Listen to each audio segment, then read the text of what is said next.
Bab 934. Apa ada kabar dari Hartono?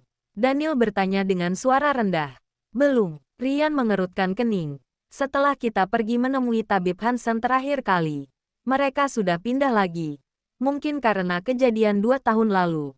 Mereka sangat berhati-hati pada kita. Jadi mereka selalu menghindar. Hartono sedang berusaha mencari tahu keberadaan mereka di kota tua, kampung halaman tabib Hansen. Seharusnya dia tidak pergi terlalu jauh. Cari Windy. Dia seharusnya selalu berhubungan dengan Amanda. Daniel memegang dahinya. Dia terlihat sangat lelah. Kemarin saya menghubungi Windy melalui Denny. Windy dijaga oleh orang-orang keluarga Moore. Jadi kita tidak bisa mendekat. Rian menatapnya dengan gelisah. Tuan Daniel, ini benar-benar tidak baik. Bagaimana jika kita pergi periksa ke rumah sakit Prima? Lily pun tidak berdaya. Lantas apa yang bisa dilakukan dokter rumah sakit Prima? Daniel memejamkan mata. Sekarang kita hanya bisa berusaha sebaik mungkin untuk menemukan kembali tabib Hansen. Hanya dia yang bisa menyelesaikan masalah ini. Baik, Rian tidak berani mengganggunya lagi. Kalau begitu, saya keluar dulu. Daniel memberi isyarat. Rian berbalik untuk pergi. Baru saja dia membuka pintu. Dia bertemu dengan Victoria.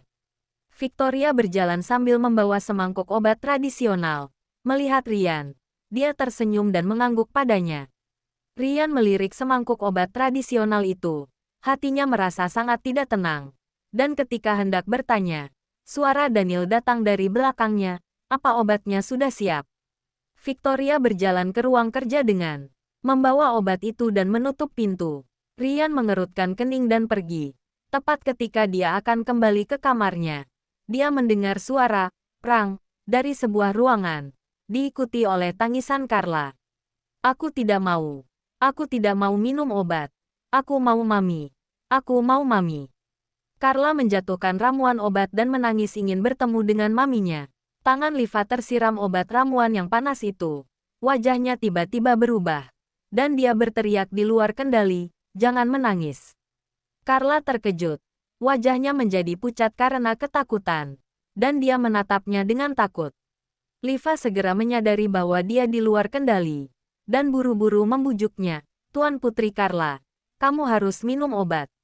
Jika tidak minum obat, kesehatanmu tidak akan membaik. Kamu harus patuh. Mengerti?" Mata besar Carla yang jernih penuh dengan air mata. Dan dia memandangnya dengan ketakutan. "Tuan Putri Carla, jangan marah. Barusan kakak tidak sengaja berteriak. Karena tangan kakak tersiram air panas. Lihatlah." Liva mengulurkan tangannya yang tersiram air panas untuk ditunjukkan pada Carla. Dan itu memang merah. Carla terlihat sedikit bersalah dan hendak meminta maaf. Pada saat ini, sesosok bayangan tiba-tiba melangkah masuk, meraih bahu Liva, dan menamparkan wajahnya. Plak, Lisa ditampar sampai jatuh ke lantai. Dia mendongak dan melihat bahwa orang yang memukulnya adalah Victoria. Dia tidak marah, tapi dia malah buru-buru meminta maaf. "Nona Victoria, aku." "Beraninya kamu berteriak pada Carla. Kamu pikir kamu siapa?" Victoria memberi isyarat dengan penuh semangat. "Keluar dari sini." "Baik." Liva memegang wajahnya dan berlari keluar ruangan dengan berlinang air mata. Victoria berbalik untuk melihat Carla. Ia segera menyimpulkan senyuman lembut lagi. Dan memberi isyarat padanya.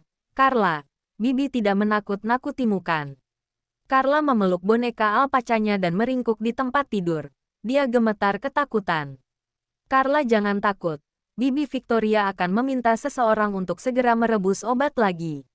Kamu harus patuh. Kamu akan cepat sembuh setelah minum obat." Victoria dengan lembut menyentuh rambut Carla. Kemudian dengan wajah dingin, dia menginstruksikan para perawat dalam bahasa isyarat. "Cepat pergi rebus obatnya lagi." "Baik." Perawat segera pergi merebus obat. "Sudah. Jangan menangis. Tidurlah sebentar. Setelah menemani papimu minum obat, Bibi akan kemari menemanimu. Oke?" Victoria memberi isyarat dan bersiap untuk pergi. Tetapi dia menemukan bahwa Rian sedang berdiri di luar. Dan dengan cepat memberi isyarat kepadanya. "Rian, kenapa di sini? Bukankah kamu ingin pergi ke perusahaan?" "Aku akan pergi sebentar lagi." Rian menjawab sambil tersenyum.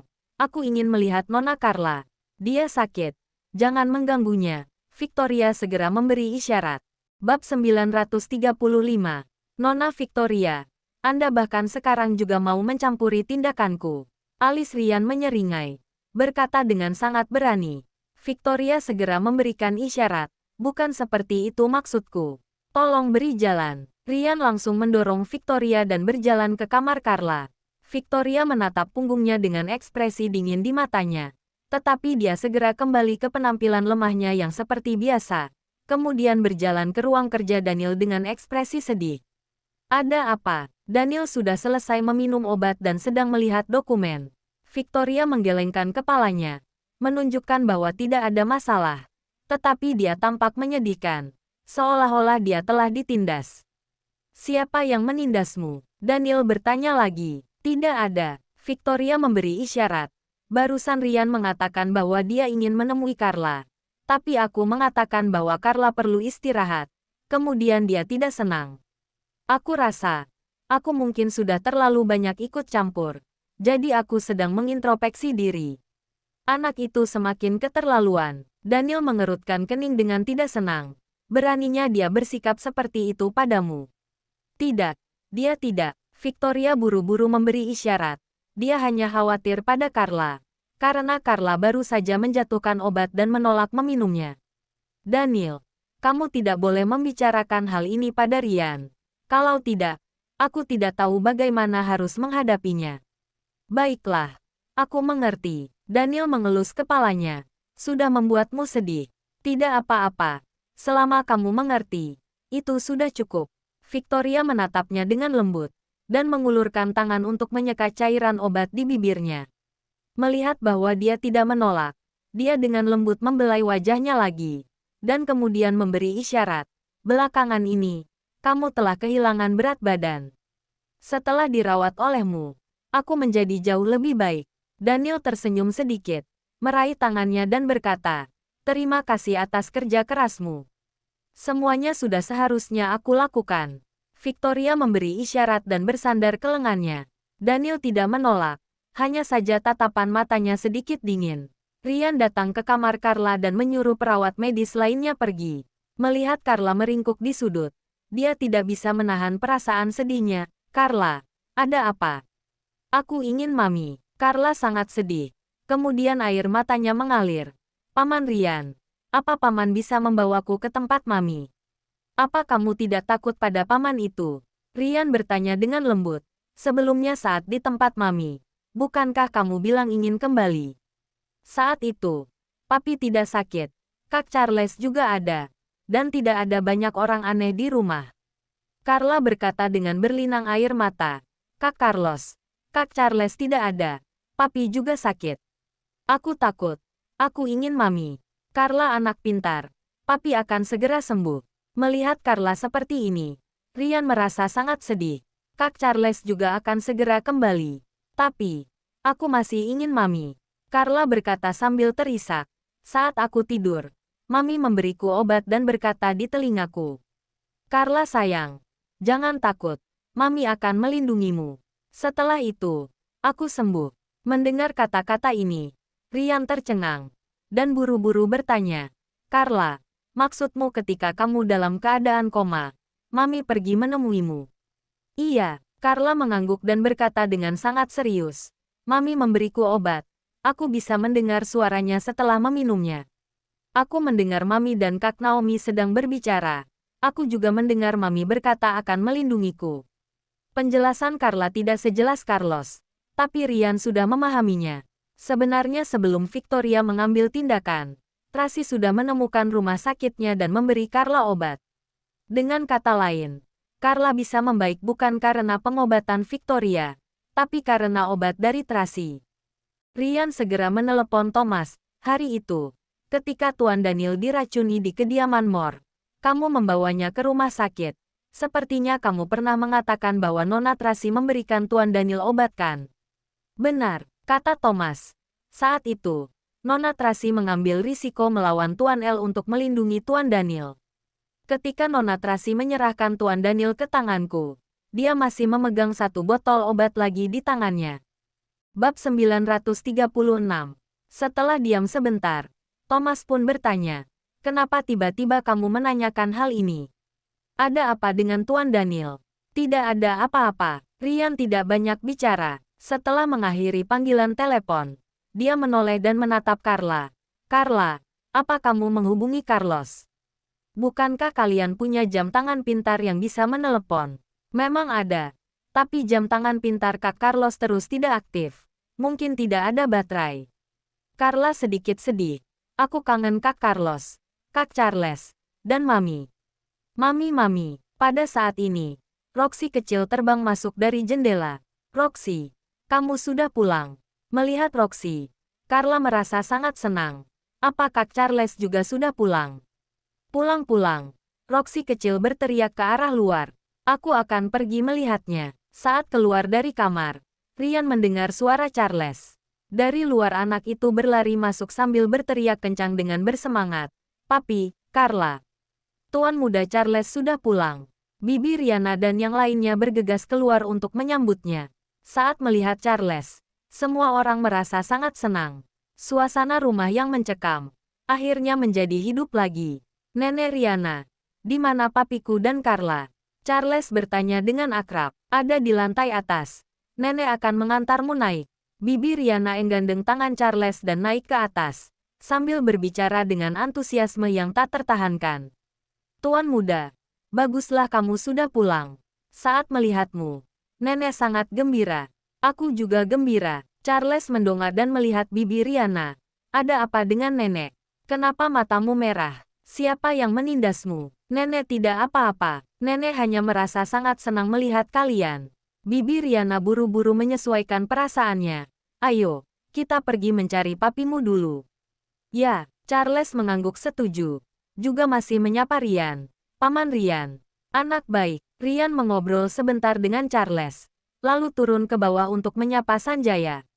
Tuan muda bilang, Carla sangat sedih seorang diri di rumah. Kesehatannya tidak bisa pulih dengan cepat. Karena itu, Tuan Besar menyuruhku untuk mengantar Charles pulang, agar bisa menemani Carla. Sanjaya sedang minum teh di lantai bawah. Memang Tuan Besar yang berpikir hingga menyeluruh. Ryan bertanya, bagaimana kondisi kesehatan Tuan Besar? Sudah membaik, tapi tetap harus diperhatikan. Sanjaya berkata, karena melihat keterampilan medis Victoria sangat hebat, maka aku datang untuk menjemput Victoria pergi ke rumah sakit dan memeriksa kondisi Tuan Besar. Ada begitu banyak pakar medis di rumah sakit Prima. Menurutku, seharusnya kalian mendengarkan mereka. Presdir Johnson datang. Perkataan Ryan belum selesai. Johnson sudah berjalan masuk dari luar. Ryan pun hanya bisa menarik kembali perkataannya. Ryan, kamu sudah bekerja keras. Johnson memasang sikap layaknya seorang tuan. Layanilah Paman Sanjaya dengan baik. Aku naik ke atas dulu untuk bertemu dengan Daniel. Baik, senyum Ryan sedikit kaku. Sekarang masalah sudah terlewati. Seharusnya kamu gembira. Kenapa malah terlihat masam? Sanjaya menyadari raut wajah Ryan tidak seperti biasanya. Brookmore memberikan tekanan lagi. Bukan, Ryan sangat ingin membicarakan masalah keluarga Hilton dengan Sanjaya. Tetapi teringat bahwa Sanjaya dan Tuan Besar begitu mempercayai keluarga Hilton. Dia merasa perkataannya akan sia-sia. Juga ada kemungkinan menimbulkan pengaruh yang negatif. Jadi, dia mengubah perkataannya. Tuan Daniel belum sembuh sepenuhnya. Aku merasa tidak tenang. Selama ada Victoria, tidak akan terjadi apa-apa. Sanjaya menepuk-nepuk pundak Ryan. Aku pergi dulu. Kamu lanjutkanlah kesibukanmu. Biar aku antar. Ryan mengantar Sanjaya pergi. Melihat tidak ada orang di sekitar, dia pun mengeluarkan ponsel dan menghubungi nomor Hartono. Bantu aku menghubungi Nona Tracy. Katakan bahwa aku ingin bertemu dengannya secara pribadi. Kak Ryan, apa kamu salah menelepon? Kenapa menyuruhku menghubungi Nona Tracy? Omong kosong. Kamu kira aku tidak tahu bahwa kamu terus berhubungan dengan Paula? Tidak, sudahlah. Cepat hubungi. Aku mengerti. Aku akan memberi tahu Paula. Mengenai Nona Tracy bersedia menemuimu atau tidak, aku tidak tahu. Kamu beritahu situasi detail keluarga Wollens pada Paula, maka secara otomatis Nona Tracy pun akan bertemu denganku. Bab 937. Stella mengakhiri panggilan. Ryan menoleh dan melihat bahwa bawahan Johnson sungguh diam-diam mengawasinya. Melihat dia menoleh, pengawal itu segera mengalihkan pandangan, berpura-pura melihat pemandangan. Ryan mengerutkan kening. Jika terus seperti ini, keluarga Wallens akan berubah nama menjadi keluarga Hilton. Ryan sungguh tidak mengerti sebenarnya apa yang ingin dilakukan oleh Tuan Daniel. Mengapa dia membiarkan ayah dan putri keluarga Hilton terus bertindak seenaknya? Mungkinkah dia sakit hingga menjadi linglung? Rolls-Royce Silver dalam perjalanan pulang ke rumah. Paula menerima panggilan telepon yang sangat lama. Selesai menerima panggilan itu, dia pun memberitahukan situasi terkini keluarga Wallens dengan detail kepada Tracy. Bisa disimpulkan bahwa Daniel sakit hingga menjadi linglung. Lalu Victoria berlagak seperti nyonya rumah, mengurus urusan melebihi batas, menindas pelayan lama, serta Carla merasa sangat khawatir dan takut. Mendengar hal ini, Naomi benar-benar sangat emosi. Daniel itu benar-benar tangannya yang digigit ular, bukan otaknya. Kenapa menjadi begitu linglung? Tidak disangka, dia malah mengundang serigala masuk ke rumah. Aku hampir mati karena kesal. Paula menahan kemarahannya. Hartono bilang, dia hanya memahami sebagian masalahnya, bukan secara keseluruhan. Pengawal lain yang ada di rumah memberitahunya bahwa mungkin kondisi sebenarnya lebih serius daripada ini. Nona Tracy, ayo kita pergi jemput Tuan Muda Charles dan Tuan Putri Carla. Naomi berkata dengan marah, biarkan Daniel mati saja, tidak usah memedulikannya. Oh ya, Hartono juga bilang, Ryan ingin bertemu dengan Nona. Paula menatap Tracy dengan tatapan yang rumit. Hubungannya dengan Hartono semakin dekat. Dia pun semakin banyak memahami masalah 2 tahun yang lalu. Sekarang pandangannya sudah berubah. Dia mulai percaya bahwa Tracy dan Daniel pernah saling mencintai. Tetapi ada banyak kesalahpahaman pada 2 tahun lalu yang masih belum terselesaikan. Untuk apa bertemu? Apa gunanya bertemu? Naomi berkata tanpa sungkan. Anjing itu bukankah memihak pada tuannya? Apa dia ingin minta bantuan Nona Tracy? Apa dia tidak merasa Daniel sudah mencelakai kita begitu parah? Grup Moore sudah merugi puluhan triliun. Paula menatap Tracy dengan hati-hati melalui kaca spion. Tidak berani berbicara. Tracy terus menundukkan kepala tidak mengatakan apapun. Naomi dan Paula pun tidak berani bicara lagi. Mereka berdua tidak tahu apa yang sedang Tracy pikirkan. Sesampainya di rumah, Tracy datang ke kamar Carlos, lalu memberikan 2 buah hadiah kepadanya. Mami belikan komputer dan ponsel baru. Kelak saat Mami tidak ada di rumah, kamu tidak akan merasa bosan lagi. Terima kasih Mami. Carlos menerima hadiah itu, tapi dia tetap tidak gembira. Carlos, apa kamu merindukan Charles dan Carla? Tracy bertanya dengan suara pelan. Iya, Carlos mengangguk. Beberapa hari ini, dengan susah payah dia berhasil melatih burung elang itu, agar ia bisa mengerti perkataannya. Juga melatihnya untuk mendengarkan perintahnya dan menyelesaikan beberapa tugas sederhana. Burung elang itu sudah diam-diam terbang beberapa kali ke rumah keluarga Wallens, tetapi tidak bisa menemukan Roxy kecil. Charles dan Carla juga tidak ada di rumah. Carlos berpikir seharusnya Charles membawa Roxy kecil pergi ke rumah sakit. Meskipun Mami berkata bahwa Carla sudah melewati masa kritis dan tidak ada masalah besar pada papi, tetapi karena tidak bisa menghubungi mereka, dia pun tetap merasa sangat khawatir, juga sangat merindukan mereka. Gantilah pakaian, Mami akan mengantarmu pulang. Demi anak, Tracy memutuskan untuk langsung mendatangi rumah Daniel. Hah, Carlos masih mengira dirinya salah dengar. Benarkah? Tentu saja benar. Tracy mencubit pipi Carlos, lalu berkata sambil tersenyum, Mami akan mengganti baju. Setengah jam kemudian, kita berangkat. Iya. Carlos mengangguk berkali-kali. Tetapi kemudian dia berkata lagi, tapi, jika aku kembali, bagaimana dengan Mami? Mami bisa pergi melihat kalian kapanpun. Tracy tersenyum.